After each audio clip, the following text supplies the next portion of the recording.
रिश्तों की ये नाजुक डोरें तोड़ी थोड़ी जाती हैं, अपनी आंखें दुखती हो तो थोड़ी थोड़ी जाती हैं। वो जहर देता तो सबकी नजर में आ जाता, सो ये किया कि हमें वक्त पर दवाएं न दी। हुकूमत इस कदर आवाम पर एहसान करती है, ये आंखें छीनती है और चश्मे दान करती है। क्योंकि जिस्म की मौत कोई मौत नहीं होती है, जिस्म मिट जाने से इंसान नहीं मर जाते, धड़कने रुकने से अरमान नहीं मर जाते, सांसें थम जाने से ऐलान नहीं मर जाते। जिस्म की मौत कोई मौत नहीं होती है। धन्यवाद सभापति महोदय। कभी सुदामा पांडे धूमिल जी ने कहा था कि एक आदमी रोटी बेलता है, एक आदमी रोटी खाता है, एक तीसरा आदमी भी है जो न रोटी बेलता है न रोटी खाता है, वो सिर्फ रोटी से खेलता है। वो तीसरा आदमी कौन है? मेरे देश की संसद मौन है। सभापति महोदय, वो भी क्या दिन थे जब संसद में देश का बजट पेश होता था तो देश की सड़कें ठहर जाया करती थीं। रेल बजट पेश होता था तो लोगों की उम्मीदें रेल के डिब्बों की तरह पटरियों पर दौड़ने लगती थीं। पूरा देश धड़कने रोक करके वित्त मंत्री और रेल मंत्री को सुना करता था। अफसोस, अब बजट पेश हो जाता है, मीडिया चैनल सरकार का महिमा मंडन करते हैं और बेचारी जनता बजट के आंकड़ों के शब्द जाल में उलझी हुई महीनों बाद समझ पाती है कि उसका तो फिर से कट गया। सभापति महोदय, पिछले 2 साल अमृतकालीन बजट पेश किए गए और इस बार एक नई शब्दावली गढ़ी गई है, तुष्टीकरण बनाम संतुष्टीकरण का बजट। सभापति महोदय, सुनने में कितना अलंकारिक लगता है ये शब्द। सोच रहा हूं देश की वित्त मंत्री और प्रधानमंत्री जी से पूछूं कि आखिर किसकी संतुष्टि? जिस बजट में मनरेगा के लिए 1 रुपए की बढ़ोतरी ना हो, वही पुराना 86,000 करोड़, जबकि पहले ही 9,754 करोड़ का घाटा हो, जिस मनरेगा से करोड़ों मजदूरों के घर में चूल्हा जलता हो, उस मनरेगा में काम करने वाले गरीब मजदूरों के लिए अगर आपके खजाने से 1 रुपया भी इजाफी नहीं निकल सका तो भला कौन संतुष्ट हुआ साहब? इस देश का गरीब मजदूर या आपके उद्योगपति दोस्त? वो जो महाराष्ट्र में लोकसभा और विधानसभा के बीच में 40 लाख मतदाता बढ़ाए गए थे, अरे उन्हीं के लिए मनरेगा का थोड़ा सा बजट बढ़ा देते। क्या उसमें मनरेगा का एक भी मजदूर नहीं था? 40 लाख लोगों में सारे के सारे 12 लाख की छूट वाले से आगे के लोग थे। सभापति महोदय, कल जब वित्त मंत्री जी देश की संसद में भाषण दे रही थी तो वहां मुंबई में कोई गरीब इंसान जब अपनी जेब टटोल करके अपनी मोटरसाइकिल में 1 लीटर पेट्रोल भरवा रहा था तो उस पेट्रोल की कीमत थी 103 रुपया प्रति लीटर। आखिर इतना महंगा पेट्रोल डीजल खरीद के कौन संतुष्ट हो रहा है? इस देश के गरीब लोग या फिर सरकार के चहेते धन्ना सेठ? सभापति महोदय, वित्त मंत्री जी इस बजट को मध्यम वर्ग को संतुष्ट करने वाला बजट बता रही हैं। अरे मैडम, हम आप यहां पर बैठे रहते हैं और वहां बाहर इसी दिल्ली में 1 लीटर दूध, चाहे वो अमूल का हो या फिर मदर डेयरी का हो, उसकी कीमत 73 रुपए लीटर है। इतना महंगा बेच करके कौन संतुष्ट हो रहा है? गरीब जनता या आपके धन्ना सेठ दोस्त? सभापति महोदय, इस सरकार का बाजार और महंगाई पर कोई नियंत्रण नहीं रह गया है। चाहे देश में लहसुन 400 रुपए किलो बिक जाए, टमाटर 100 रुपए किलो बिक जाए, प्याज का दाम सुनकर आंखों में आंसू आ जाए, लेकिन वित्त मंत्री महोदया बजट में महंगाई का मां भी नहीं बोलती हैं। बच्चों की किताब और पेंसिल तक पर टैक्स लगाने वाले सरकार से मैं पूछना चाहता हूं कि आप मध्यम वर्ग का हितैषी बताते हैं खुद को, तो शर्म नहीं आती है? खुद को धार्मिक कहने वाली सरकार भगवान श्री कृष्ण के प्रिय खाद्य पदार्थों दही और मक्खन तक पर जीएसटी लगाती है और बात करती है मध्यम वर्ग की हिमायती होने की। जिंदा रहते हुए जनता से हर चीज पर टैक्स वसूलने वाली यह सरकार कम से कम मरने पर तो लोगों को बख्श देती, लेकिन नहीं, वहां भी लूटना है। अंतिम संस्कार के सामान, अगरबत्ती, धूप बत्ती, केवड़ा जल, चंदन पाउडर, जौ, बताशा, काला तिल, पंचरत्न, कपूर और कफन तक पर टैक्स लेने वाली यह सरकार किस मुंह से खुद को मध्यम वर्ग का हितैषी बताती है? कौन सी संतुष्टि? किसकी संतुष्टि? कदम कदम पर टैक्स देकर लुटने वाली जनता की, या फिर जनता से टैक्स वसूल करके धन्ना सेठों का खजाना भरने वाली सरकार की? किसकी संतुष्टि?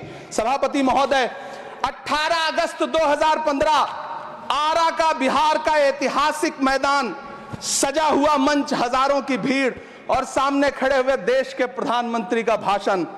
बिहार के भाइयों बहनों, आज मैं बिहार के लिए पैकेज की घोषणा कर रहा हूं। 50,000 करोड़ कर दूं कि ज्यादा कर दूं? अखिलेश भाई, 60,000 करोड़ कर दूं कि ज्यादा कर दूं? 70,000 करोड़ कर दूं कि ज्यादा कर दूं? 80,000 करोड़ कर दूं कि ज्यादा कर दूं? चलो, मैं बिहार को 1.25 लाख करोड़ का पैकेज दे रहा हूं। 10 साल हो गए सभापति महोदय, वही ढाक के 3 पात। बिहार आज भी विकास की बाट जोह रहा है। भाषण आज भी प्रधानमंत्री जी के यूट्यूब चैनल पर सुना जा सकता है। जो झूठ बोल के करता है मुतमईन सबको, वो झूठ बोल के खुद मुतमईन नहीं होता। सभापति महोदय, ये तो राहुल जी का असर है। कौन सा शब्द सर, कौन सा शब्द? झूठ। ठीक है सर, मिथ्या बोल करके, जो मिथ्या बोल के करता है मुतमईन सबको, वो मिथ्या बोल के खुद मुतमईन नहीं होता। ये राहुल जी का असर है। जो मखाना बोर्ड की घोषणा हुई, अखिलेश जी आपको याद होगा, भारत जोड़ो न्याय यात्रा में 30 जनवरी 2024 को बिहार के रंगभूमि मैदान में राहुल गांधी जी का पूर्णिया में भाषण था और उसमें मखाना को लेकर उन्होंने आवाज उठाई थी। यह उनका असर है कि आपको मखाना बोर्ड बनाना पड़ा, वरना तो आप मैखाना बोर्ड बनाने वाले लोग हैं। सभापति महोदय, बिहार को झूठे पैकेज और चुनावी दिलासे देना बंद करिए। आज भी जब कोसी में बाढ़ आती है तो पूरा सीमांचल बर्बाद हो जाता है। मैंने उस तबाही को अपनी आंखों से देखा है। 2016-17 की बाढ़ में अपने इन्हीं हाथों से राहत सामग्री बांटी है मैंने। अगर सच में बिहार के लिए कुछ करना चाहते हैं तो बिहार को बाढ़ से बचाने का प्रबंध करिए। पूर्णिया एयरपोर्ट 10 साल से बाट जो रहा है, घोषणा 2014 में हुई, बन के आज तक तैयार नहीं हुआ। अलीगढ़ मुस्लिम विश्वविद्यालय का किशनगंज सेंटर बजट के अभाव में दम तोड़ता जा रहा है। मैंने पिछले बजट सत्र में भी आवाज उठाई थी। आज फिर वित्त मंत्री जी से अनुरोध करना चाहता हूं, दामन फैला करके, कि अलीगढ़ मुस्लिम विश्वविद्यालय का किशनगंज सेंटर बन जाने दीजिए। आखिर कौन सी नफरत है? यह मुल्क हमारा भी है। इस मुल्क की मिट्टी में हमारा भी खून पसीना शामिल है। हमसे इतनी भी क्या नफरत? रिश्तों की ये नाजुक डोरें तोड़ी थोड़ी जाती हैं। अपनी आंखें दुखती हो तो फोड़ी थोड़ी जाती हैं। सभापति महोदय, अल्पसंख्यक मंत्रालय का बजट काटकर मौलाना आजाद नेशनल फेलोशिप बंद कर देना, प्री मैट्रिक स्कॉलरशिप बंद कर देना, नई मंजिल योजना बंद करना, धरोहर योजना बंद करना। 2024-25 के बजट में माइनॉरिटी मिनिस्ट्री के लिए 3,183 करोड़ रुपए की घोषणा हुई, लेकिन देश को हैरत होगी कि बाद में समीक्षा करके लगभग आधा कर दिया गया, 1,868 करोड़ रुपए। मुझे सरकार से पूछना है कि कौन संतुष्ट हुआ? इस देश का अल्पसंख्यक संतुष्ट हुआ है या आप संतुष्ट हुए? किसका संतुष्टिकरण? सभापति महोदय, मैं प्रधानमंत्री जी से कहना चाहता हूं कि आप ही ने 1 मार्च 2018 को किंग अब्दुल्ला को, जॉर्डन के किंग अब्दुल्ला को मेहमान बना करके इसी दिल्ली में एक कॉन्फ्रेंस में कहा था कि मैं मुसलमानों के एक हाथ में कंप्यूटर और दूसरे हाथ में कुरान देना चाहता हूं। कंप्यूटर देने की बात तो छोड़िए, पढ़ाई के लिए जो स्कॉलरशिप मिल रही थी उसको भी छीन लिया आपने। किसको संतुष्ट करने के लिए? हम समझते हैं इस साजिश को। आप माइनॉरिटी मिनिस्ट्री का बजट काटते काटते एक दिन मिनिस्ट्री को ही बंद कर देना चाहते हैं। वो जहर देता तो सबकी नजर में आ जाता, सो ये किया कि हमें वक्त पर दवाएं न दी। सभापति महोदय, मैं तो वित्त मंत्री जी से पूछना चाहता हूं आपके माध्यम से कि शायद आपको पता ही नहीं है कि गृहस्थी चलाने वाली एक गृहिणी की मुश्किलें क्या क्या होती हैं। आपने कभी सोचा भी नहीं होगा कि जब वो किचन में सब्जी बनाने के लिए कढ़ाई में तेल डालती है तो उसके साथ उसके आंसू भी गिरते हैं। सभापति महोदय, शायद उन्हें पता भी ना हो कि एक छोटी सी गाड़ी और एक छोटे से फ्लैट का EMI भरने के बाद इस देश का एक गरीब इंसान जब अपने बच्चों की फीस भरने के बारे में सोचता है तो उसे कितनी खुशियों का गला घोंटना पड़ता है। शायद उनको पता भी नहीं है कि फसल बेच करके बिटिया की शादी का सपना सजाने वाला किसान जब अपनी फसल बर्बाद देखता है तो कितनी रातें सो भी नहीं पाता है। सभापति महोदय, शायद वो कभी इस पीड़ा को समझ ही नहीं पाएंगी कि परिवार के किसी एक सदस्य को कैंसर जैसी बीमारी हो जाए तो घर और जमीनें गिरवी रख उठती हैं लेकिन इलाज नहीं हो पाता। सभापति महोदय, इसी देश की संसद में कभी स्वर्गीय सुषमा स्वराज जी ने कहा था कि जब देश की करेंसी गिरती है तब देश की प्रतिष्ठा गिरती है। एक तरफ कोलंबिया जैसा छोटा सा देश और उसके प्रधानमंत्री गुस्तावो पेत्रो खड़े हैं, जो कोलंबिया के नागरिकों को हथकड़ी लगाकर लाने वाले जहाज को अमेरिका बैरंग वापस लौटा दे रहे हैं, और दूसरी तरफ हमारे प्रधानमंत्री जी खड़े हैं जो बेड़ी और हथकड़ी लगा करके लाए गए बेटों के अपमान पर एक शब्द नहीं बोल रहे हैं। सभापति महोदय, मैं इतिहास के पन्ने पलट रहा हूं, मुझे दो किरदार याद आ रहे हैं। एक तरफ निक्सन के 7वें बेड़े की धमकियों के सामने लोहे की तरह अडिग इंदिरा गांधी खड़ी हैं, तो दूसरी तरफ खुद ही नमस्ते ट्रंप का नारा लगाते हुए प्रधानमंत्री जी खड़े हैं। मेरे कानों में सुषमा स्वराज जी की आवाज गूंज रही है। बहुत कम बोलने वाले डॉक्टर मनमोहन सिंह ने बहुत ज्यादा बोलने वाले प्रधानमंत्री जी को जब देश की बागडोर सौंपी थी तो $1.58 का था, आज 85 से 87 के बीच में झूल रहा है। इन दिनों रुपए की अहमियत गिरती है तो न तो देश की प्रतिष्ठा गिरती है, ना प्रधानमंत्री की गरिमा। जिस देश में 80 करोड़ लोगों को 5 किलो राशन के लिए कतारों में लगना पड़ता हो, उस देश में यह सरकार 12 लाख तक के टैक्स न लेने के लिए अपनी पीठ थपथपा रही है।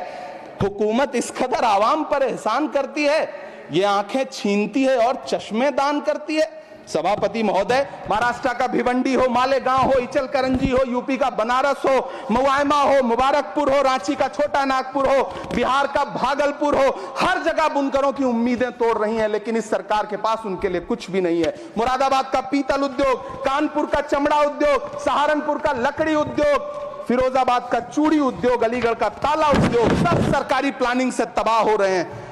इन तमाम के बीच सरकारी सपोर्ट से बस एक उद्योग फल फूल रहा है, नोएडा का नफरत उद्योग।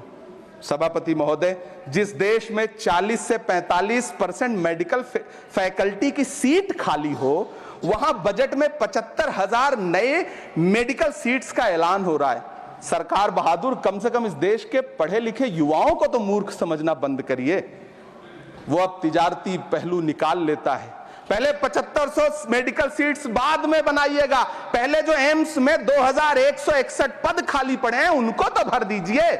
वो अब तिजारती पहलू निकाल लेता है। मैं कुछ कहूं तो तराजू निकाल लेता है। मैं इसलिए भी तेरे फन की कद्र करता हूं तो झूठ बोल के आंसू निकाल लेता है। सभापति महोदय, फिर झूठ आया है, मैं उसे मिथ्या कर दे रहा हूं। शायरी में बार बार आ जाता है, क्या करूं महोदय।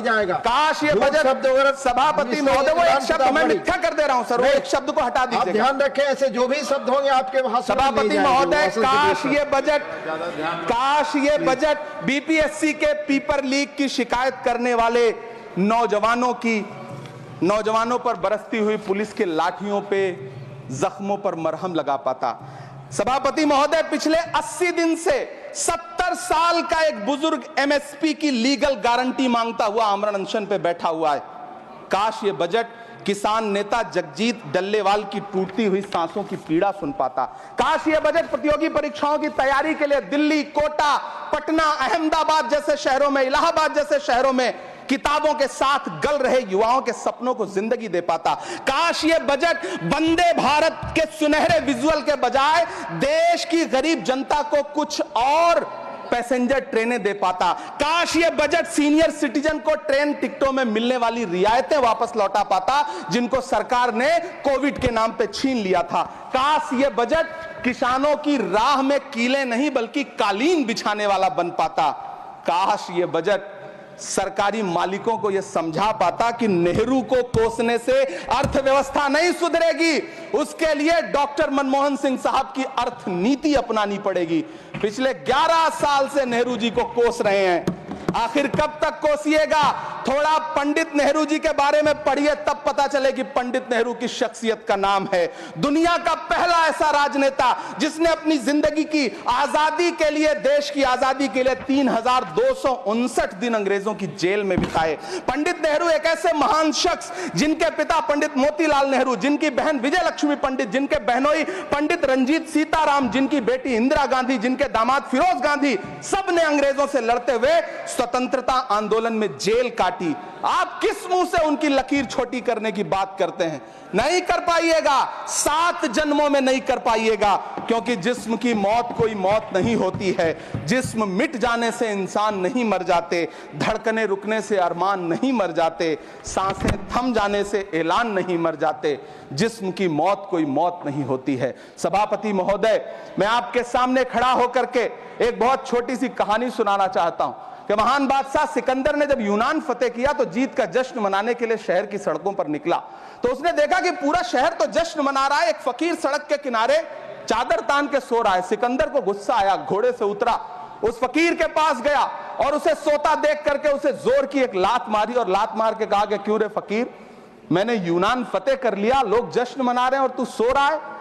उस फकीर ने उन्नीदी आंखों से सिकंदर को देखा और देख करके कहा कि शहर जीतना बादशाहों का काम है, लेकिन लात मारना तो गधे का काम है। सभापति महोदय, गरीब जनता को लात मारना बंद करिए।